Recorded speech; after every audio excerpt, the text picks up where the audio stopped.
बिस्मिल्लाहिर्रहमानिर्रहीम। First student अस्सलाम वालेकुम।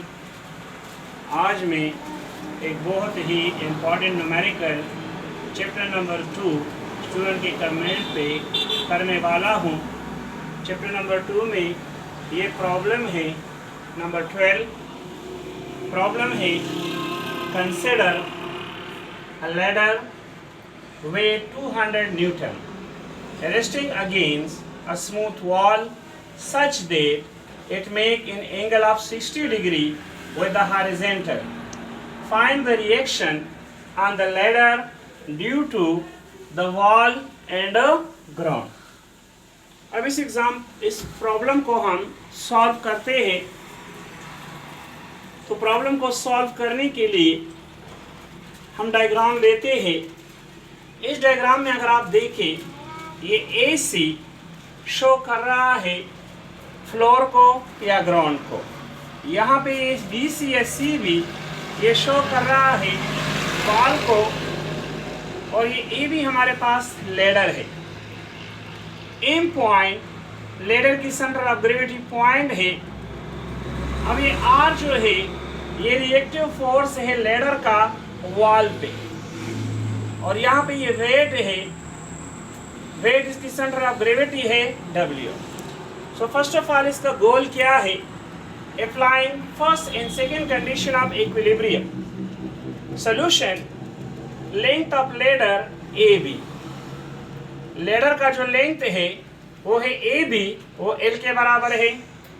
वेट ऑफ लेडर मतलब वेट लेडर की जो सेंटर ऑफ ग्रेविटी पॉइंट है वो W है, और वह है 200 Newton. Centre of gravity AM वो हमारे पास L/2 है। सेंटर ऑफ ग्रेविटी आप जानते हैं कि that point in which the whole weight is act. अब reaction force of the wall, wall का जो रिएक्टिव फोर्स है वो है R। Let the force exerted by the ground on the ladder be F। अब हमारे पास जो ग्राउंड है, ये जो लैडर पे अपना फोर्स लगा रहा है वो F है। तो अगर हम इस F को 2 कंपोनेंट में रिजॉल्व करें तो इसका एक कंपोनेंट आएगा Fx और दूसरा कंपोनेंट आएगा Fy। Fy आप यहाँ लिख लें, यहाँ पे लिख लें, बोथ आर व्हाट, यहाँ पे लिख लें बोथ आर सेम। अभी यहाँ पे अगर आप देखें ना तो BC और AC आपस में पैरेलल है, तो ये दोनों साइड आपस में बराबर है, मतलब BC और AE। तो स्टार्ट करते हैं। सबसे पहले हम इस पे अप्लाइंग करते हैं फर्स्ट कंडीशन ऑफ इक्विलिब्रियम। तो applying first condition of equilibrium ये है कि sum of all forces along axis must be equal to 0। अब अगर यहाँ पे मैं देखूँ, अगर ये Fx ये अगर Fx है, अगर ये H डायरेक्शन में है तो यहाँ पे R H डायरेक्शन में है, तो ये एक दूसरे के असर को कैंसिल करेगा। So the net result will be 0, मतलब Fx minus R equal to 0। इसी तरह Fx is equal to R, that is my equation number 1। अगर हम फर्स्ट कंडीशन को अप्लाई करें अलोंग y एक्सिस तो सिग्मा Fy इक्वल टू 0। अब यहाँ पे अगर आप देखें, ये मेरा Fy कंपोनेंट है, अगर ये अपवर्ड है तो ये डाउनवर्ड है, तो मतलब Fy minus W equal to 0। तो Fy अब लेडर का जो वेट है वो है 200 Newton, that is my equation number 2। इसके बाद मैं अप्लाई करूंगा सेकेंड कंडीशन ऑफ इक्विलिब्रियम को, वो है कि sum of all the torque acting on a body must be equal to 0।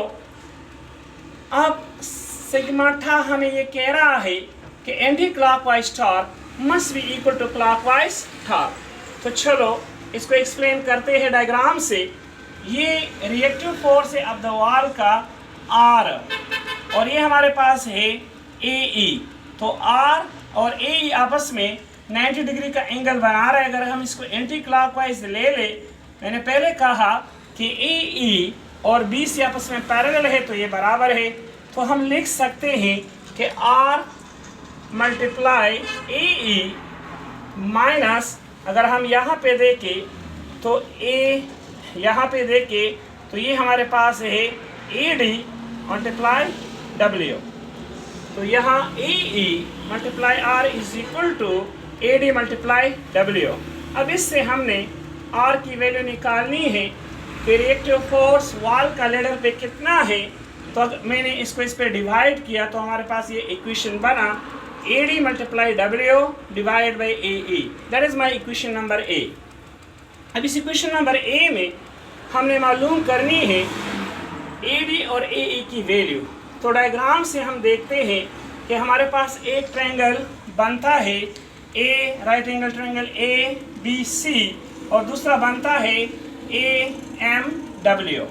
तो ट्रायंगल ABC में ये ABC AB length of the ladder है वो है L, यहाँ पे एंगल 60 है। तो हमने मालूम करना है BC को। हम जानते हैं कि BC और AE बराबर है। तो अगर हम यहाँ पे ट्रिग्नोमेट्रिक रेशियो यूज़ करें, थीटा के सामने ये परपेंडिकुलर है, 90 के सामने ये हाइपोटेन्यूज है, तो ये बेस बना। तो साइन थीटा बराबर है परपेंडिकुलर बाय हाइपोटेन्यूज। अब परपेंडिकुलर यहाँ पे हमारे पास BC है और BC AE की बराबर है, तो हम लिख सकते हैं कि AE divide by L। So cross multiplication से AE is equal to L sine 60 degree. That is my equation number A। यहाँ पे अगर ट्रायंगल AMD में ये है A, ये है M और ये है D, तो यहाँ पे AM है L/2, AD और MD हमने मालूम करना है AD को। तो इसके लिए cos theta base by hypotenuse.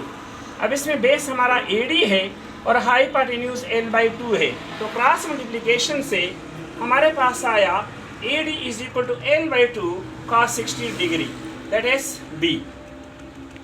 अगर हम इन दोनों इक्वेशन को इक्वेशन नंबर A में पुट करें तो यहाँ पे R is equal to L/2 cos 60 degree multiply 200 L sine. तो यहाँ पे L के साथ 2 ये 100 आ गया। तो cos 60 डिग्री बराबर है 0.5 और साइन 60 डिग्री बराबर है 0.866। मल्टीप्लाई करने से हमें ये मिला 57.73 न्यूटन। अगर हम इक्वेशन नंबर 3 को इक्वेशन नंबर 1 में पुट करें तो हमारे पास वैल्यू आ जाएगा Fx is equal to R 57.73 newton. इसके बाद हम मालूम करेंगे magnitude of force F। Magnitude के लिए हमारे पास फार्मूला होता है F is equal to Fx square plus Fy square under root. अब हम इसको इस तरह भी लिख सकते हैं कि F is equal to Fx। अब अगर आप देखें तो हमारे पास फोर्स का जो हॉरिजॉन्टल कंपोनेंट से है वो है 57.73 न्यूटन।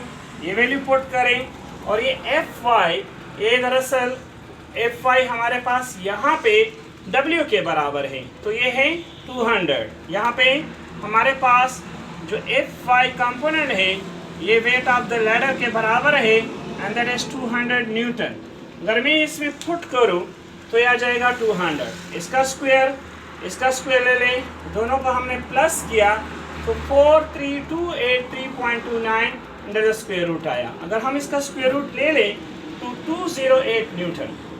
इसके बाद हमने मालूम करना है डायरेक्शन ऑफ F।